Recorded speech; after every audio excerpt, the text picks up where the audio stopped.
That was Florence and the Machine with Swimming, and you are listening to Wild Side on Source FM. This is your host, Kight, and this week I am doing the final of 3 different episodes on life as a mammal. And if you've been listening, then you know that in the first episode I talked about the evolution of mammals and kind of the characteristics that are shared by most mammals. And in last week's episode I then moved on and talked a little bit about kind of how mammals survive and basic functions like eating and staying warm enough and getting enough water. And then I moved on and talked a little bit about how they maneuver around the environment. And I didn't get quite enough opportunity to finish that up, so I have one little bit of that to finish up this week, and that's thinking about swimming and adaptations in the water. And then I'll move on to think about some other aspects of mammalian life, so things like social systems that mammals have. I'll talk a little bit about mammals that are more like us, so the primates and the hominids, and then I'll kind of end up by thinking about some of the prices that we pay from living in close proximity to other mammals, so kind of the downside of having pets. And that will touch a little bit on stuff that I've discussed in the past on the show, so the whole process of domestication, and also thinking a little bit about diseases and zoonoses and the stuff that we can get that are transmitted to us from animals. So I'll tie a little bit of everything together that I've discussed in the past. So hopefully this will be kind of an exciting show and a good way to end up on this series that I've been doing on mammals. So first of all, just to kind of finish up from last week and think about how mammals move. And as I said, the final category of movement that I didn't really get a chance to discuss in much detail is swimming.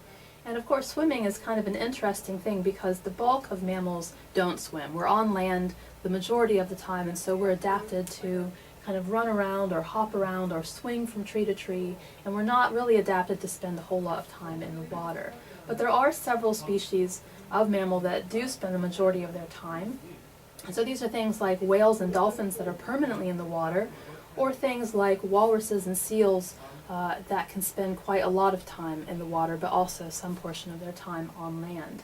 And amongst all of these things, you do tend to see kind of movement towards a shape that's called fusiform, which means that it's kind of shaped like a torpedo, basically.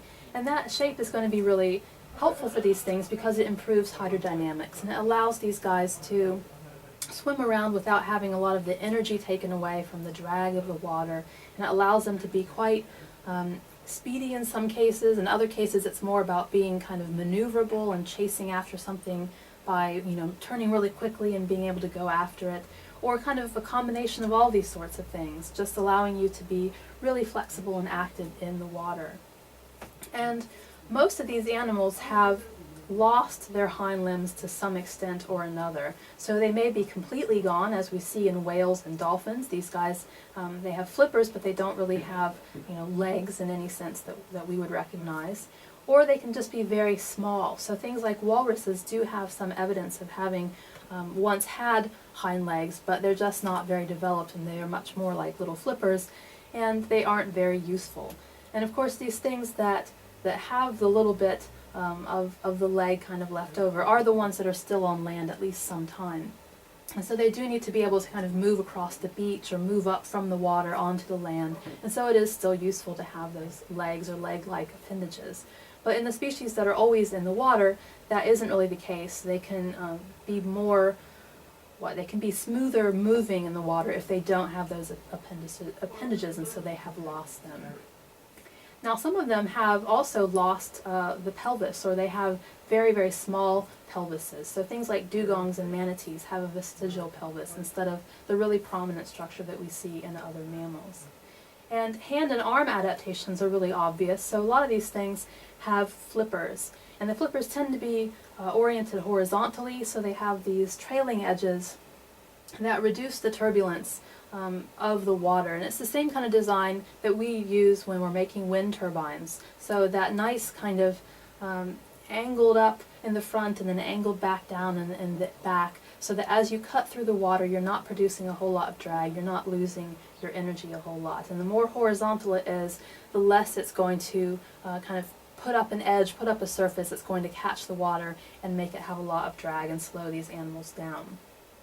And some species also have hands that are enclosed in flippers, so they have webbing or they have complete flippers, so that allows them to kind of paddle much more efficiently. And if you've ever done much swimming, or if you've watched Olympic swimming or seen people kind of talk about actual competitive swimming on TV, then you'll have seen them sometimes practicing with these kind of paddle-like things on their hands. And you know that when they do swim, swimmers will hold all of their fingers together in this kind of paddle shape, and that allows them to maximize the amount of water that they can cover and push against when they're pushing themselves forward. And that is the role of the flipper, is to really help these hands be quite useful in moving an animal forward and really catching on the water and pushing it back behind them.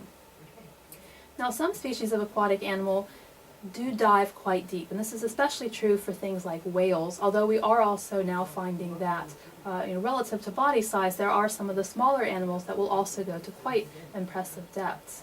And of course, this can be a very difficult thing for the body to withstand because there's a lot of pressure. It's hard to get down there because they do have, they have to push themselves down all that way and not float up back again, because that would be kind of counterproductive. And so they do have adaptations to facilitate this. So for example, whales will have non-compressible bones, which means that when they dive really deep down and have all that high pressure, it doesn't cause the bones to break or to shatter or to kind of just withdraw into themselves. If you've ever seen something that has been taken down in one of the deep diving surveillance kind of equipment, we used to have someone at where I got my master's and my PhD, we had a person who would do these deep dives to look at deep sea vents, and they would take styrofoam cups down and stick them on the outside of the submersibles so that they would be exposed to all the pressure down there. And a normal regular sized styrofoam cup, when it went down, would come back up in something the size of like a little tumbler for whenever you're mixing drinks. So it would really shrink because of all that pressure. So things like whales that dive really deep have to have these non-compressible bones to make sure that that doesn't happen to them, because obviously if that were to happen, it would either make them really small, which would be kind of ridiculous, or it could probably more likely kill them immediately. So that's quite a bad thing. And also having bones that are nice and thick and non-compressible means that they can act as ballast, which again is going to help them combat the fact that they will have a tendency to float, especially if they're breathing air in, which of course they do. So if you have these bones that can kind of be quite solid and heavy, they'll help you go down to those depths without needing to float up again and kind of battle against that the whole time. Something else you see in whales is that they have really flexible ribs and rigid airways and elastic passages in their lungs, and all these things help ensure that they can continue to circulate air and resume breathing again after they resurface, because again, going down to depth can begin to collapse a whole lot of stuff. So you need to have structures that are able to withstand that and combat that, so that you're still able to continue kind of doing normal biological things and keeping your body going. In pinnipeds in particular, so these are the things like seals, and the little guys that are on land quite a lot but then also go into the water to hunt and to move around, these guys have very flexible spines, and that's something that helps them chase around things and kind of turn direction really quickly in order to catch the prey that they're going after. And all of these things will share some adaptations that help them deal with the cold of water. And one of these things that is really recognizable, that you've probably heard a lot about, of course, is blubber. And blubber is just subcutaneous fat. And it does have, it's incredibly dense, and it has tons of content that we can use, and that's why we've gone after blubber for centuries, because there is a lot of oil that you can extract from that once you heat it up. But what it does for these guys is that it keeps them nice and warm, it keeps their heat in, it keeps the cold from the exterior environment out, and so it keeps them nice and toasty, even when it can be quite cold. And water is very good at transferring heat. It's even better than air, and that's why you tend to get really chilly in water much more quickly, because it will take that heat away from you much faster and distribute it through the environment. So it's really important to have something that stands between you and that process. Now, the animals that are on land, at least some of the time, tend to also have really high density fur, and they can have both that and the blubber at the same time, which is kind of a double punch against the problems of cold. And one really interesting thing that happens in animals that are in the water for long periods of time is something called countercurrents. And this is a situation of heat transfer that occurs between the arterial and the venous blood. So basically you've got outgoing warm blood from the heart and incoming cold blood from the exterior portion of the body.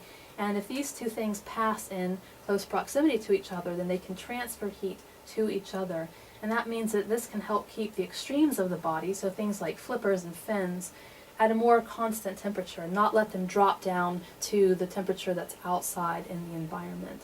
And this is something that's not only seen in things like dolphins, but also it's found in wading birds as well. And actually I'm not sure whether that's something that is kind of a convergence, so both of these groups independently have come across that, which actually I do think is the case, but it also could be something that maybe kind of goes back to our genetic beginnings when we were more closely related to birds and reptiles. But I'm pretty sure that is something that both of these groups have come into independently because of the demands of the environment. It's quite a clever way of staying warm.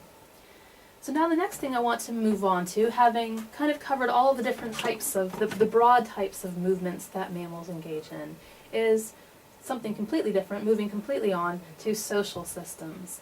And I've already kind of referred to this a few times in discussing mammals over the last two shows, because there are lots of mammals that live in groups, and this can affect how they breed and how they feed and what types of habitats they're able to live in, what sorts of behaviors they engage in. And since I've been discussing those behaviors, I have kind of referred to this already. But I do just want to touch on why social systems are interesting and why animals should live in social groups. And this is not just true for mammals, but for a lot of other animals as well. So there are lots of benefits. And one of these includes the fact that if you live with other animals, then you've got more eyes available to look out for predators. And we know that in large groups, you'll have animals that reduce their own vigilance as group size increases, because they know that they do have those friends, if you like, around them to keep an eye out on the situation in the environment, and so they don't have to worry about keeping an eye out for themselves. And so this gives them time to do other things like get food or raise young or do whatever it is that they need to do with their time. We also know that having more friends, if you like, can help you fight against predators. So it's not just seeing them, but also actively going up against them if you have to. And this can be kind of passive or active. So if you've got a group that has kind of interesting, I want to say plumage, I'm talking about birds, but we'll say fur patterns or hair patterns, then this can confuse the predator, and that's what happens when you've got zebras that have all their crazy stripes, and this can make it difficult for a predator to key in on zebras and go after any one individual because they all kind of blend in together. Similarly, you can have something like disorientation, where if you've got a bunch of you moving at once in a crazy pattern, then this can just make this kind of overwhelms the predator, so it can't choose any particular individual. So that's kind of a passive thing, and it just has to do with what you look like and how you act as you run away. But also there can be active behaviors, such as group defense. So this is something that we see like in elephants and in musk oxen and large animals like that. They have a tendency to kind of group together and back up together and form a big defensive line when there is anything approaching them that they feel threatened by. And there are some great pictures online of elephants forming a big line to combat lions, or musk ox that will put the young in the middle of a circle and then stand in a defensive formation looking outwards at wolves or whatever's coming after them. Another advantage of having other animals around you is that they can distract predators from you and your own young. So this is something that's a bit of a selfish thing. I guess all these things are kind of selfish in a way, but this one is particularly so in a really obvious way, because basically you're using your friends to as bait, kind of, so that a predator will go after them instead of going after you. And there is actually some behavior that's called the selfish herd, where if you're with a group of individuals, you will deliberately try to place yourself in the middle of that herd so that if a predator comes along, he's more likely to grab those individuals that are around you on the outside, on the fringes of that herd, than coming all the way into the middle and getting at you. And because this is something that animals kind of recognize as being the safest strategy, it tends to be the animals that are most highly socially positioned that are able to work their way into that safe spot in the middle, and it tends to be kind of The younger ones are the more submissive ones that have to be on the outside where it's a bit more dangerous. Now there are also some more kind of positive ways, I guess, if you want to anthropomorphize, that animals benefit from living in groups. So one thing is that they can kind of help each other out and make foraging more successful for each other. And this can happen in a lot of different ways. So they might share information about where food is, and that can be actively kind of pointing it out or taking an animal there, or maybe even bringing it to an animal. Or it can be kind of an inadvertent thing where if one individual goes off and finds some food and another individual notices that, then it might be able to follow that individual and go to that same foraging patch or take advantage of that same food source. So that can be kind of an inactive or an active giving of information to someone else. Animals can also hunt in groups to bring down large prey or really tricky prey, and that's something that we see a lot in lions or wolves or things like that, the kind of the typical carnivorous animals that will work together to get these things that are kind of hard to reach. Also, you can work together with your pals to defend your territory from intruders, and this means that you can keep out animals that would try to eat your resources or that might come in and try to kleptoparasitize or steal the food that you have already gotten for yourself. And this is one of the things that we see in the savannah when we go out, for example, to Kenya with the students and we see a lion kill. You often will have animals that will come in and try to take advantage of that lion kill and steal a little bit of the meat for themselves. But the lions will work together to scare off those other animals and keep them away so that they don't steal this food that the lions have worked hard for themselves. Now, reproduction is another really interesting setting in which you find animals working together, because you can find some really crazy systems where you've got multiple individuals, even ones that aren't related to each other, working together to raise individual young. So this might mean that you're guarding someone else's children, or you're suckling them, or you're bringing them food. It might mean that you're teaching them something. It can mean lots of different things, but basically there is this working together to make sure that the young survive and can go on to reproduce themselves. Then it's also another thing that we see is that animals will come together into leks in order to make mating decisions.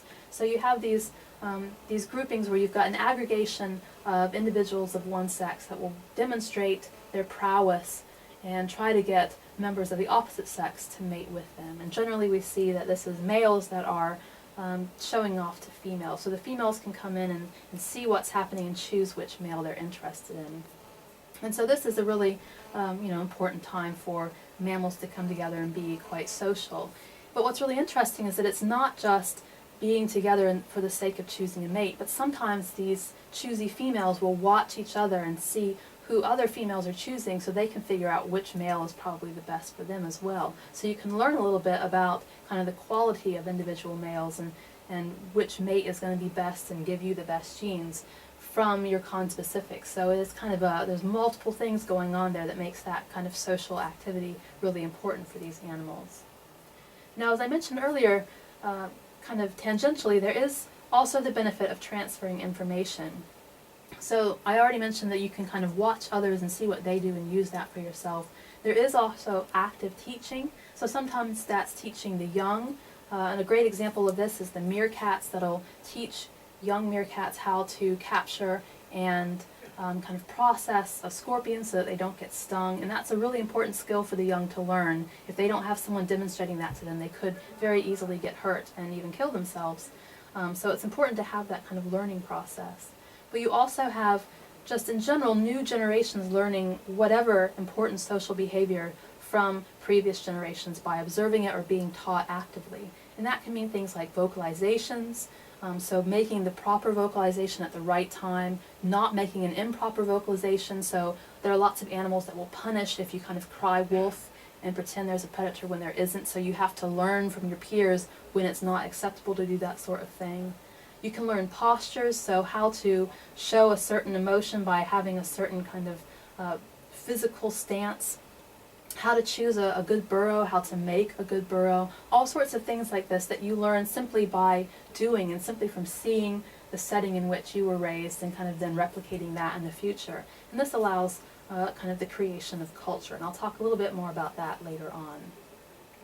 Finally, I do also want to mention that it can be really useful for mammals to be together for physiological reasons, like sharing heat. So a lot of times you'll find animals that kind of den or burrow together because they need to snuggle up together and transfer heat. And that's especially true when you've got animals that don't have lots of blubber or fur of their own, and so they need to take advantage of the heat that they can get from their mates around them, and so they kind of snuggle up and they can share heat and stay warm that way instead of by having those kind of individual sources of warmth on their own. Now, of course, all along with all of these things, along with these things, you do also have some costs.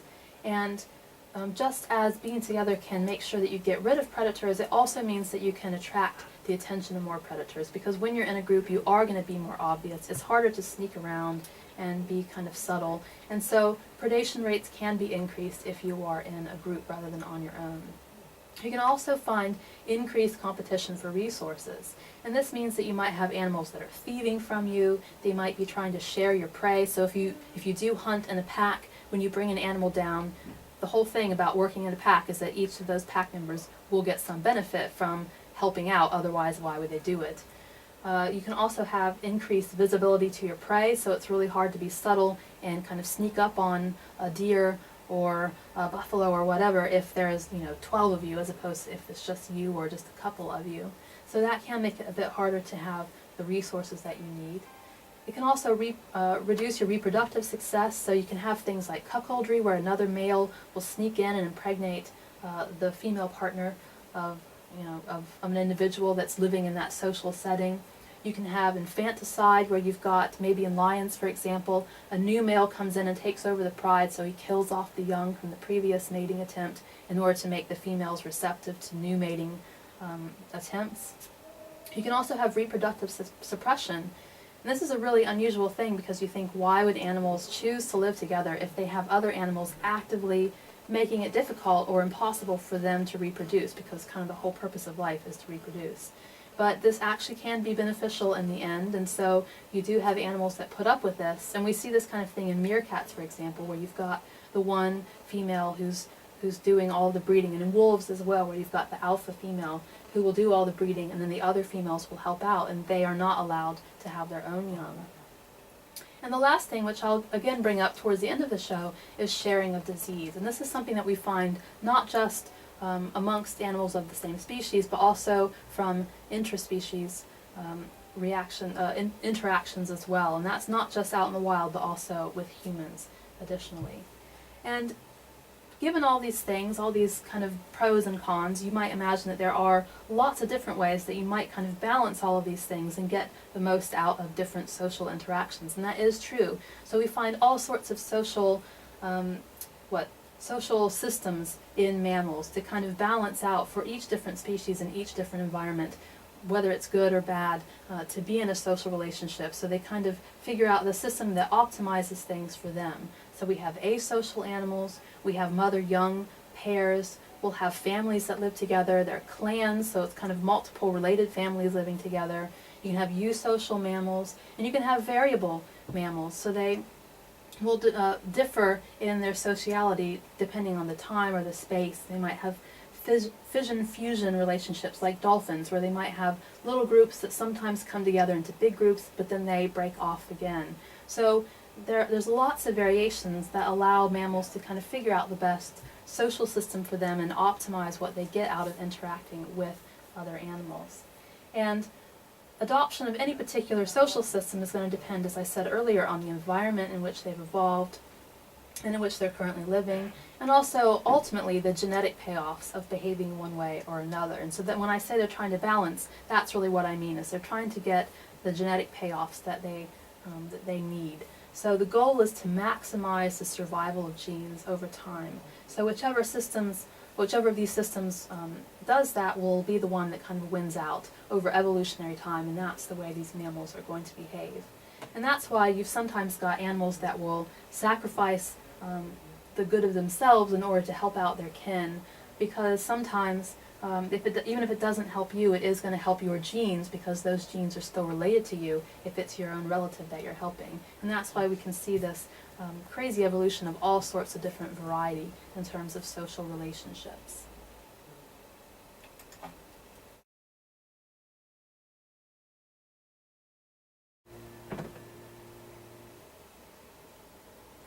That was Mount Moriah with Social Wedding Rings, and you are listening to The Wild Side on Source FM. And today I am finishing off my 3-part series on mammals. And the next thing I want to talk about is primates. And that's because people tend to love primates. I think because we're just interested in where we came from and what the species are like that are most closely related to us, and kind of how humans came into being. So I want to think about this particular mammalian group in a bit more detail than some of the others that I've already addressed. So, as I mentioned, I think on the first day, the two biggest mammalian groups are bats and rodents, but the third biggest is primates. So this is quite a substantial portion of the total number of mammals that we have out there. We have primates in the old world and also in the new world. There's a huge diversity. They look different, they act different, they live in very different habitats. So they are a really interesting group to consider. And there are two main suborders, well, there are two suborders, period, of primates. And the first is the Strepsirini, and these are primates that have a more complex nose that turns inwards to refer to the Latin roots there of the name. And they also possess something that's called a tooth comb. So their teeth are quite close together on the bottom, and they're like a little comb that allows them to groom themselves. And then there's another group called the Haplorini, and these guys have a simpler nose and no rhinarium. And the rhinarium, if you think about a cat or a dog and that kind of that moist skin that they have, the little button nose that they have around the nostrils, that's what a rhinarium is. So as you might guess, given the fact that we don't have one of those areas, we fall into this latter group. So the Strepsirini group includes things like lemurs and lorises, and some of these are called slightly different names, but they are lemurs and lorises. So you might hear the terms sifaka, or eye, or pato, or galago, bush babies, that's what a galago is. So all of those things fall within the category of lemurs and lorises. And they're predominantly found in, so lemurs are in the African subcontinent, and then you've got lorises that are both in Africa and in Southeast Asia. And then you've got Haplorini, which includes pretty much everything else you can think of in terms of primates. So things like tarsiers and monkeys and marmosets and baboons. And the most closely related to us from this group are things like gorillas and chimps and bonobos and the orangutans. Now, the genus Homo I want to talk about in a little bit more detail because I think a lot of us have kind of a vague knowledge of how humans began and kind of how they got to where they are now, but not a whole lot of detail, and I certainly didn't have a whole lot of detail. So it's kind of interesting to read about these things and think about how humans came into being. So the genus Homo is approximately 2.3 to 2.4 million years old. So we are a pretty old genus, although I guess not as old as some, like things like kind of sharks and those other fossil animals that are still alive today. Now, Homo began with Homo habilis, which probably descended from one of the previous species known as Australopithecus. You might have heard the term Australopithecine, and this includes all the different Australopithecus species. This is a hard word to say a lot, so you'll have to excuse the mispronunciation. So these guys had, they were bipedal like us, and they had dental morphology quite similar to us. So kind of if you were to just glance at their skeletons, you might think, oh, these are in fact humans. But the main difference is that they had a very small brain. It's kind of the same size as an ape that you might find today. So it's not very large, and it has very little encephalization. And encephalization is basically the amount of brain mass that goes above and beyond what you'd expect given an animal's total body mass. So we can kind of use your total body size to project how big your brain might be. And that goes awry when you get to humans because we have really big brains. We have quite a bit of excess above that kind of average trend line that you would see across the rest of the mammal group. So encephalization kind of indicates really how intelligent an animal is going to be, and that extra bit of brain activity that you can expect from that animal. So the biggest change that we see between the Australopiths and the Homo genus is cranial capacity. And amazingly, what we find is that it started off at something like 450 to 600 cubic centimeters. And then by the time, so that was with one of the Australopithecus ancestors. And assuming that Homo habilis is the next species that kind of emerged from that, you've got this amazing, that's 150 cubic centimeters that was increased from 450 to 600. And then it doubled again as it went on down the evolutionary line. So now we have a current size of approximately 1100 to 1200 cubic centimeters. And that's a huge difference. So basically we're almost 3 times as voluminous as our ancestors were in terms of brain capacity. And this is a really immense thing to change as humans evolved from one species to the next from these ancestors. And what's interesting is that there's still kind of a lot of debate over exactly what happened. So any of the Australopithecine species could have given rise to humans, or humans could have come from some intermediate that has not yet been discovered between the Australopiths and the Homo habilis that we know today. You know, people are working in the desert to try to unearth these skeletons, but it's a really harsh environment. Things could have decomposed to the point where we could no longer harvest any kind of usable sample. There might have been things just in really tiny places that then vanished, and then, you know, a jungle grew up where someone went in and put up a city in modern times. So who knows what samples are out there and what we have lost. But this is kind of the basic idea that we've worked out to date. And what we do know is that Homo emerged around the same time as the Quaternary glaciation.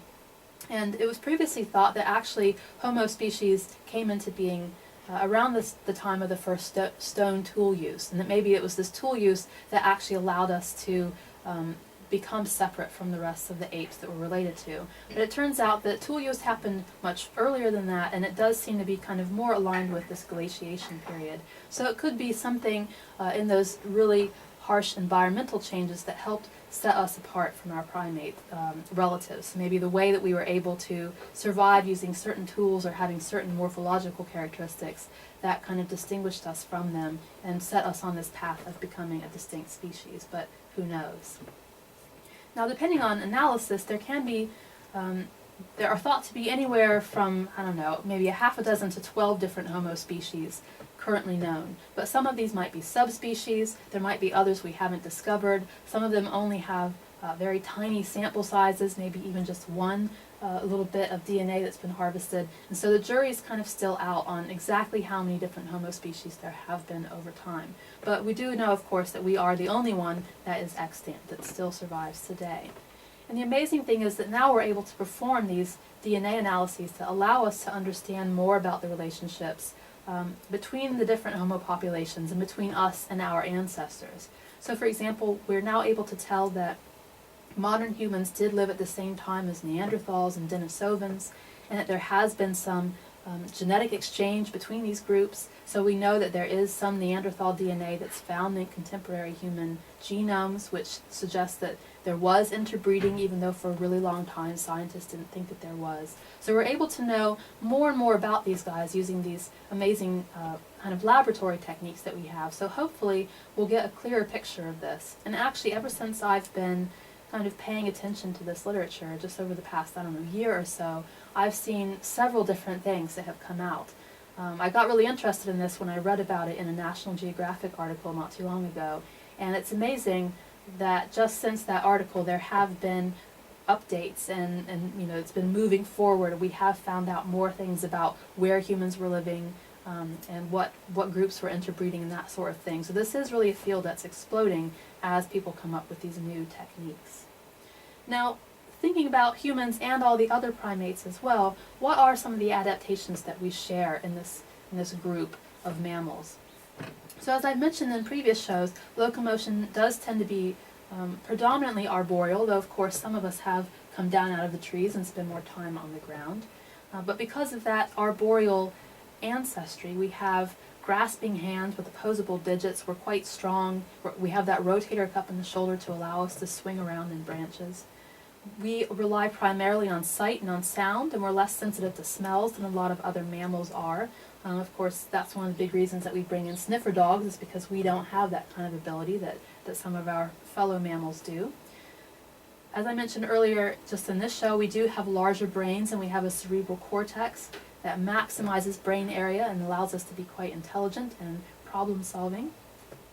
And then hominoids, so our particular group of mammals, we tend to produce only one juvenile at a time. You know, typically, obviously, we do sometimes have twins or triplets or whatever. We also have an extended developmental period for our juveniles, so not just a very long pregnancy within the body, but also afterwards as well. It can take years, as we know in humans, for us to kind of finish up producing and teaching that child to go off and live on their own. We do have sexual dimorphism most of the time, so you can tell the difference between a male and a female just at a glance, and not just by looking really closely at their genitalia, which is good because that probably could be quite awkward, I guess. Also, we do tend to exhibit tool use, and this is not just something that humans do, but also others as well. So chimps and orangutans, for example, are known to use tools. And we develop culture. And this is something that I kind of referred to a bit earlier in the show. So you can kind of roughly classify culture as a group of socially transmitted behaviors that are shared between animals in the same group, but not necessarily with animals of the same species that happen to live in another group. So it's this kind of, a local suite of behaviors that you are kind of taught, or that you learn, or that you pick up because of who you're living with and where you live. And even though you might have the same species, you would think that the same species would act the same way no matter where they live, you do find local variations because they might have their own little techniques for doing something, or their own little way to vocalize or share information, or whatever the case might be. So you do have these kind of fluctuations in what suites of behaviors emerge in different places and in different groups of animals. And so this can really cover a whole wide range of social behaviors. So the certain type or quality of your vocalization, whether you use a tool and what tool you use and what you use it for, what your preferences are for mate selection and resource use, what kind of skills you develop, and all these sorts of things. And often when you've got groups that will interact, you can kind of share these things over space, and so you can have culture that starts to expand and spread over a very wide space. But sometimes you have enough space in between these two groups, and you have a very limited amount of interaction, so you can actually find that these cultural differences can drive speciation events, because maybe you suddenly have different preferences for mate selection, so you no longer will choose the same sorts of mates, and that means that you no longer will mate with each other. So this is something that not only can add variety to a species, but also can drive the formation of brand new species.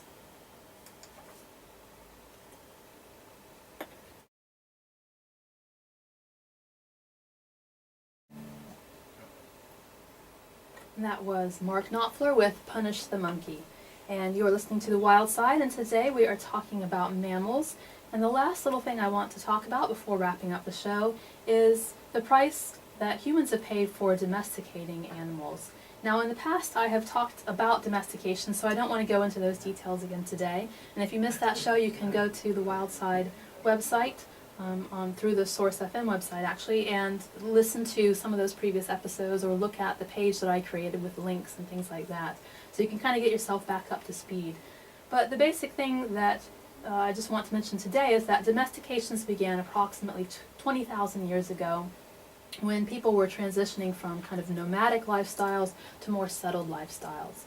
And there are lots and lots of animals out there. Obviously there's a huge diversity of animals, but there's only a small proportion of those animals that we've actually domesticated, and many of those are mammals. In fact, if you were to come up with a list, I think probably the entire list would be mammals. That's how important these guys are in terms of domestication and human life. And we use these things for a lot of reasons: for food, for products, for help, for companionship, and they have really influenced kind of human culture and how things were shaped. So not just allowing us to do things like plow a field, but also the fact that these guys have helped us to move into new locations. They've given us sustenance when maybe we would have died out because we were starving over the winter. So it's been really important that we have this relationship with animals. But one of the major prices to pay for this is that we do then get exposed to zoonotic diseases. And these are diseases that are transmitted to humans from other animals. And they can be things that come from viruses or bacteria or fungi or parasites or prions or all sorts of different sources. So there's a whole lot of things out there that can affect us. And, of course, all animals can transmit diseases to all other animals. It's just something that happens out in the wild. But it's particularly interesting to think about in the context of humans and domesticated mammals, because this is something that is so important to us and is something that actually affects us to this day. So it's kind of an interesting thing to think, what could I do to change this, or how might this be impacting me? So some of the common examples of zoonotic diseases that we do tend to get from our pets or from other domesticated animals are rabies, and this is something that has been known for at least 4,000 years, and this is something that's transmitted through a virus.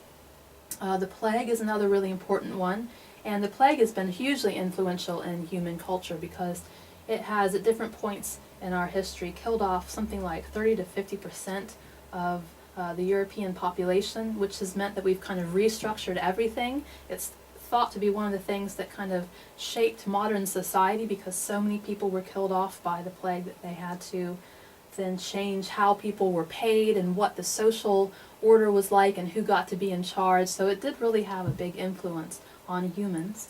And the plague is transmitted by the rat flea, which lived on rats that were transported, among other things, via ships, and that allowed them to reach a whole lot of different people. And the plague actually can come in lots of different forms. So you've got the bubonic plague, the septicemic plague, and pneumonic plague, and all of these things are manifestations of the same bacterial infection. And in fact, this is still found in animal reservoirs. And just this week, there was a little boy in Kyrgyzstan that died from the plague. So we think of this as something that is historical, but actually it is ongoing. Another really important thing is tuberculosis, and of course this is in the news right now because of the fact that we're killing off a lot of badgers to theoretically prevent the spread of bovine tuberculosis, even though evidence suggests that this cull is not going to make a difference, and in fact may actually have a negative impact. But as that example shows, it can be diseases that affect animals as well as humans that can have these sorts of really important effects on society and also on the economy. Another interesting zoonotic disease is Toxoplasma gondii, which is a protozoan infection that's spread by cat poo. So when we go to clean out the litter box, we can get exposed to this, and it's particularly a problem in pregnant women because they can then accidentally expose their unborn young to that.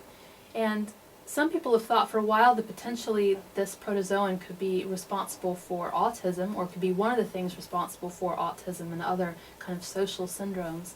And there's been some really interesting research very recently that has suggested that actually adults that are already born and grown up, well, obviously adults have already been born, but once people are already born, it's not just getting this in the womb that can have these impacts, but also once you're an adult and you have exposure, that these things can go into your brain and completely affect your personality and your decision making, and you don't even necessarily know it. You can just kind of change your behavior patterns, but this is the thing that's driving it. So that'll be a really interesting thing to keep our eyes on in the future, to see if this protozoan is actually responsible for some of the other social problems that some humans do experience.